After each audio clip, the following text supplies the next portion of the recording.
6 months ago, my wife Jenna had just begun her journey from ready for the beach to ready for anything and took a VO2 max fitness test. She didn't like it very much, so when the Human Performance Institute at Surrey University said, "Fancy doing another?" I said, "I don't think that's a very good idea." They said we could also test lactate threshold by taking blood samples while you run. I said, "Blood? Stay back! Stay back!" That's not going to help me sell this to Jenna." They said we'll even hook you up to a harness because we push you so hard you might end up collapsing and hanging in mid-air. Keep looking at me! I said, "Tell me when, tell me where, we are in." This video is sponsored by Squarespace. So Jen is 6 months into her training now. She has gone from doing not much more than a daily walk with the dogs and occasionally scrolling through Facebook while sat on a gym machine that she doesn't know how to use, to working out on a regular basis, and now started to even test herself in competition. To me, it is obvious that she's improved on body composition, strength, fitness, even her mental attitude around exercise is better. But because she doesn't always see it that way, I thought let's get science to show her she's improved. So, like dragging a flat earther to be grilled by NASA, we went to Surrey University to test her heart, her lungs, her lactate threshold levels, and VO2 max. They had no test for attitude problems, so that remains a scientific mystery. Super exciting because today we are at Surrey University for VO2 max testing, which is exciting for that reason. Also doubly exciting for me because despite being almost 49, this will be the first time I've ever been in a university. So I'm looking forward to that. Jen has been in universities before, but this will be the first time she's been in one sober and paying attention. So here we are in the lab. This is Dr. David King with Jan and Phoebe and Sean who operate the lab here. A strict 2-to-1 ratio of intelligent and qualified people to Muppet fitness YouTubers. And the first couple of tests, basically, do our heart and lungs work okay at rest, or will we keel over on the treadmill? Pretty simple to start. They stick 10 electrodes on you while you lie down and they monitor the electrical signals being sent to the heart and it then contracting. Mine showed a slightly larger heart than normal, but other measurements within the test were able to evidence that everything was still healthy, and so it's simply a result of years of hard exercise. I did find it reassuring as somebody almost 50 to be told I'm okay. Last year I passed out training for a marathon. I collapsed in the street. And while I always assumed it was probably because I was running on a hot day with no water, at the back of my mind was always the slight concern that something else might be going on. But no, it is confirmed, stupidity is all I suffer from. Jen had no such issues, all was well with her. In fact, she got to have the new experience of watching somebody else have a discussion with a university lecturer regarding inappropriate fluid consumption and passing out in the street. Next up was lung function, and the two main things they are looking at here is capacity of the lungs and the force with which that capacity can be expelled. So you could have a decent volume, but some sort of restriction in the airways limiting your ability to push the air out. Again, Jen was fine here, based on her age, her sex, her height, her weight. Her lung function was above average on all the metrics they tested. Mine was okay. If you listen to me here doing the forced air expulsion test, and out, let's go, push it out, let's get it all out, keep pushing, keep pushing, keep pushing, keep pushing, keep pushing, keep pushing, keep pushing. No, I'm not a 20-a-day smoker. I have exercise-induced asthma, and this was after I had taken my inhaler. Basically, whatever medication I take, my lungs are never much better than just okay. Having said that, I feel a million times better now than I used to in my 30s before I exercised hard, so goodness knows what I was like back then. It would certainly be pretty routine, maybe 2 or 3 times a year, to have ended up hospitalised with asthma attacks back then. I've not been in hospital for my asthma since turning 40 almost 10 years ago and deciding to properly get in shape. Okay, so we are not close to death, on with the fun stuff. Lactate threshold test, probably the most interesting and useful test of the lot. The simple explanation of this test is at what point does your body decide, this is too hard, I really need to slow down before I fall down. The more complicated version is that lactate production is going on all the time. There's always some amount in your blood. Hence they start off by testing levels before you've done any exercise. As you then increase exercise intensity, various processes happen to take place to provide you with the extra energy required, and that results in increased lactate levels in the blood. And initially that's fine because the body can process that. But then comes a point where your work rate is such that lactate levels in the blood are so high that the body can no longer buffer the acidic effect that it is having, because bicarbonate stores in the body, which are used to do that buffering, become depleted. When the body can't stop the blood acidity levels rising uncontrolled, even if you stop increasing your running pace, things start to fall apart. Your muscles can't contract properly in that environment. Basically, you can't continue for long because it all becomes very unpleasant. You have gone past the point of sustainable effort. Science over, the test is not too bad. You run, or they can also do this on a bike or a rower, and every 4 minutes they check your blood lactate levels again with a pinprick in your finger, and then your speed goes up. And there are two things they're looking for. The first is the point where lactate levels have noticeably risen above rest, but are still comfortably within the body's ability to deal with it. So you could maintain that pace and levels will get no higher. Sustainable.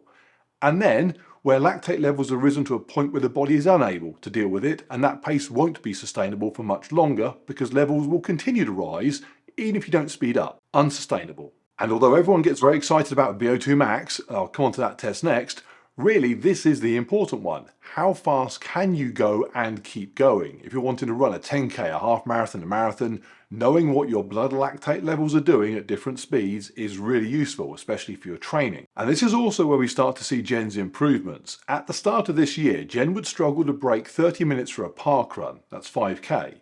And importantly, a 5k is an event where you can push it towards the end, past the point of blood lactate levels starting to get out of hand, because the end is coming up. If you run your last half kilometre at a pace completely unsustainable for more than half a kilometre, so what? Doesn't need to be sustainable. So back then, Jen was running just over 6 minute kilometre pace for 5k, followed by having to lie down. And so that pace, as evidenced by having to lie down, completely unsustainable. Yet now her fitness is such that they had to get the treadmill up to 6 minute 15 per kilometre pace, so almost the same, before she reached a point where blood lactate levels were even at that noticeably increased but still under control point. Sustainable effort. Hence, this point is often referred to as the marathon pace, because theoretically you could keep going for a few hours like this. It gives Jen a theoretical marathon time, she's never even run a regular half marathon in her life, so it's very much theoretical, of 4 hours 23 minutes. So having established that point, every 4 minutes more blood gets taken, chucked into the little science machine thing to check lactate levels. Those figures are then recorded and the treadmill speed increased. For Jen, that was all the way up to 11 kilometers an hour, or a 5 minute 27 pace. At that point, the blood test taken just prior indicated the lactate levels were past a point where her body could deal with it, so the test is over. They do some maths and the result indicates it was around 5 minutes 33 per kilometer pace where her body tipped over that line. That pace equates to about a 27.5 minute 5k park run, which is around Jen's previous park run best. But as we know, that short 5k distance doesn't need to be sustainable, so it indicates her current park run best could be a fair bit quicker. Certainly sub 26 minutes was the test estimate, which sounds about right. So my results, and first I should say while Jen spent the last 6 months improving her fitness, I spent the last 6 months ruining mine via donuts. As a result, we competed together at a Hyrox competition last month. I did the lion's share of the exercises between the runs, but then couldn't keep up with Jen on the runs.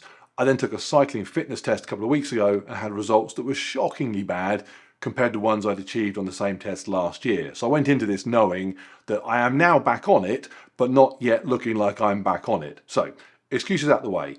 At a fraction over 6 minute kilometre pace, heart rate 144, I reached that jog all day pace. Lactate levels easily dealt with by the body. I could just keep going. In fact, the only thing uncomfortable here is getting a pin stuck in my finger every 4 minutes. It gives me a theoretical marathon time of about 10 minutes inside 4 hours, which is probably about right for me at the moment. It's worth pointing out, it isn't literally a jog all day pace, because while your body might be able to deal with blood lactate levels at that speed, there are still other things that would influence your ability to keep going. Glycogen stores, electrolyte levels becoming depleted, simply the constant pounding on your muscles caused by running for hours on end. Other things will start to add up too. I know, because 6 minute kilometre pace is a 10k in about an hour. Pretty easy and sustainable for quite a while. But when I've done 100k ultramarathons and gone off even slower than that, I still end up a complete mess at the end of the day. My blood lactate levels might be hunky-dory, but I am not. And so wrapping up the test, the treadmill got up to a 4 minute 36 pace before blood lactate levels showed they'd become unsustainable, which calculated back to a 4 minute 41k pace being the point where I tipped over that threshold. And again, probably feels about right. If I was to go out and now run a 4 minute 40 pace, I'd be reasonably confident of getting 10k done, so around 48 minutes of running or so. But at that point, I'd probably be starting to think about stopping. I expect I could probably squeeze out an hour or so running at that speed, but not much more. It's certainly not a pace I could maintain for long right now. Another couple of points that came out of that test was that both of us had quite heavy reliance on burning carbohydrates for energy. Something that was recommended, and this gets recommended to everyone that's running all the time, was that we do a lot more training in heart rate zone 2, so pretty low, and that would encourage the body to become better at burning body fat before turning to carbs for higher intensity work. Obviously, that's beneficial because body fat I have in abundance, carbohydrates I do not. Okay, almost time for some pain, the VO2 max test. But first, we get loads of people asking about Jen's journey, the gear that she's using, when's her next race coming up. So we have added a whole section to our website covering just that. And the website is created from a Squarespace template, who are this video's sponsor. So a quick couple of words on them. They're really good. You should use them. They probably want more than that. Go check out our site. We created it from scratch with zero idea about website design and have just slowly added to it over time. In fact, we recently updated it with the new channel logo, a page of information on Jen, and a summary of all the podcast interviews that I've been doing. And to do things like that is incredibly straightforward. It's pretty much just drag and drop to put the text, the images, the video onto the website that you want to be displayed there. So we are very happy to recommend Squarespace and for them to be this channel's main sponsor. If you are interested in setting up your own website with them, simply go to squarespace.com, check out all the templates they have available as a starting point and go from there. Once you've found one that you like, you can simply adjust it, tweak it until it meets your needs, and that's it. In addition, it's not just websites. We've recently moved all of our domain stuff over to Squarespace. They do that too.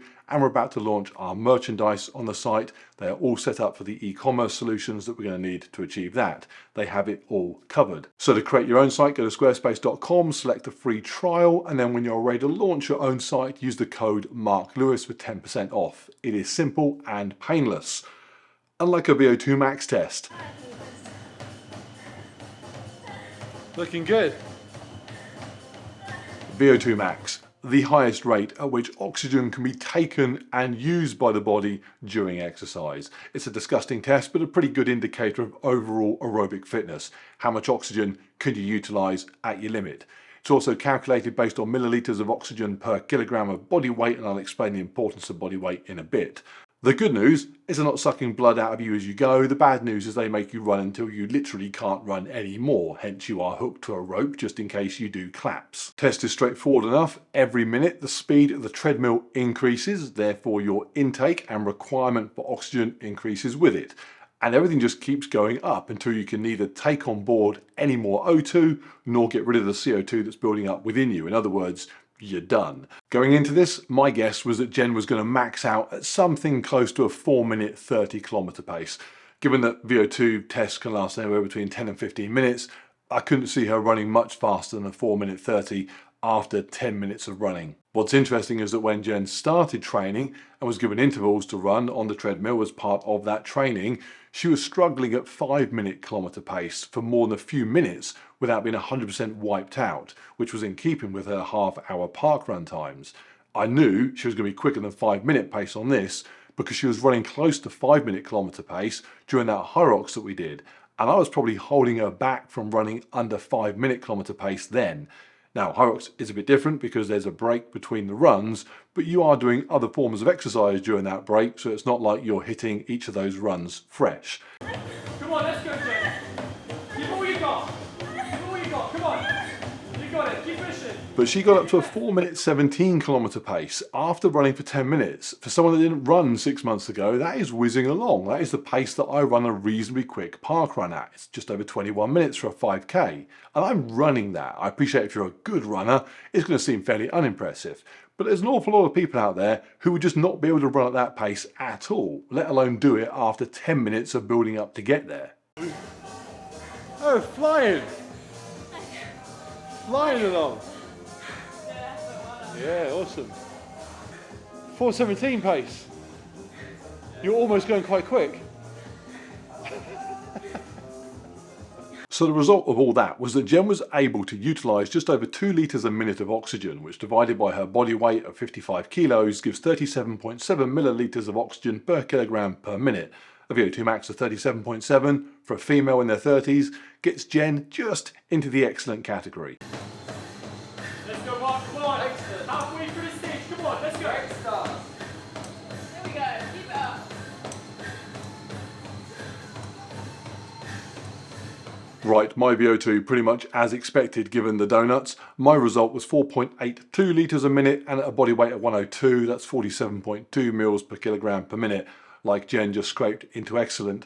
Mentally, the test is very hard. I set myself a target of wanting to get up to 20 kilometres an hour, so 3 minute per kilometre pace on the treadmill. I know I can run that fast because I've done it in the gym training, although doing it after 15 minutes of running already was not particularly pleasant. The trouble is, once I hit that 20 kilometre point, I knew there was no way I could last another 60 seconds to reach 21 kilometres an hour, and so it simply became very hard to keep going with no obvious target in sight. Running at 15, 16 kilometres an hour, I feel very in control of my body, but at 20 and tired, I was glad I was on a rope. It's very horrible. In fact, the second you stop, there's a weird bit in your brain that thinks, oh, I could have gone on a couple of seconds more, but it's all slightly academic because you've gone past that point where your body is no longer operating with sufficient oxygen, so you might as well be just holding your breath for all it's doing in terms of improving the test results. Oh, I got spicy at the end. Real good. Yeah. Great. Slows down, jump back on there, you'll go down. Oh, a fun point to note, Eliud Kipchoge is going slightly above 20 kilometres an hour for 2 hours straight when he runs a marathon, which is pretty incredible.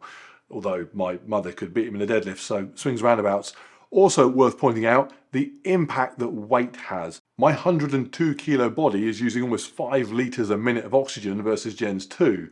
But when divided down by body weight, the numbers become a little bit closer together. It also highlights, therefore, how carrying weight that doesn't contribute excess body fat ruins a VO2 max score. For example, if I was only 90 kilos, which is a good fast racing weight for me, I think, I've never managed to get there, my VO2 max would be 53.5, assuming everything else stayed the same. So a fun day, and genuinely very useful. 100% something we will go back and do again. I quite like the idea of going every 6 months or so and getting a sort of an MOT and just kind of seeing where we're at. And each time they leave you with an absolute ton of information. It is all very well presented, easy to digest, lots of really useful stuff for your training in there. Stuff like heart rate training zones or running pace training zones. So if I want to go out and do a zone 2 session, I know exactly what my heart rate should be or what pace I should be running at. Same if I want to go and do a threshold session. And that isn't based on some guess that my exercise watch is making or a random estimate from an online calculator. That is based literally on how my body responds to exercise. And lastly, because I know some of the feedback that comes from these types of videos, there will be people who say, well, of course you improved, you do nothing but work out. It's literally your job. It's not something that normal people could ever do. Excuse, excuse, excuse. We are going to do a video on this real soon, showing a week of training. But trust me, in the meantime, we are not doing an excessive amount of anything. We work out maybe 5 days a week. We often take a couple of days off in a row, lots of workouts, no more than 45 minutes. What we do is completely achievable by anyone that's got 45 minutes a day spare. If you don't have 45 minutes a day spare, what are you watching YouTube for? Then there's another group, and Jen falls into this group. It's the people that will say, well, that's not much of an improvement. And this is so important to understand. You are very unlikely to have got fat or unhealthy or unfit overnight. For most people, it's a gradual, almost imperceptible change that leads you there. For me, at the age of 19, I was in reasonable shape. Mid-20s, I was a mess. 6 years, 2,000 days, probably 3,000 burgers. Doesn't happen overnight. Don't expect to reverse it overnight. I asked Jen earlier, would you regard your fitness as significantly improved over the last 6 months? And she said, well, not significant. I said, hang on, your parkrun 5K has gone from struggling to hit 30 to probably sub 26 now, so 4 minutes faster. At Hyrox, you were only running slower than 5 minute pace because I slowed you up. And that's a pace you simply couldn't run at full stop at the start of this. And in the test, you ran for 10 minutes and were then able to pick up the pace at the end of it to match my 5K pace when I'm shifting. If you were fresh, it's probably fair to assume you could have probably run a sub 4 minute kilometre pace for a short duration. And we haven't even got round to updating your progress pictures, which even at the 3 month point was showing obvious improvements in fat distribution and muscle development. You get that if you increase at that rate going forward, this time next year, you'll be 34 years old and running a park run faster than my 19-minute PB. The year after, you'll be one of the fastest 35-year-olds in the country. But you won't, Because you've got to be realistic and say that pace of improvement is clearly so significant, it's not even sustainable. Okay, that's it, we're done. If you want to go visit the Surrey Human Performance Institute, their details are all in the description. Go give them a shout, they will look after you very well indeed. You will not get to hug the skeleton though, that is reserved for YouTubers only. And if you do go, don't forget to give your car registration to reception so that parking is free. I didn't and got a fine, they cancelled it. To be honest, I didn't really mind because having a university debt made me feel like I'd had that complete higher education experience.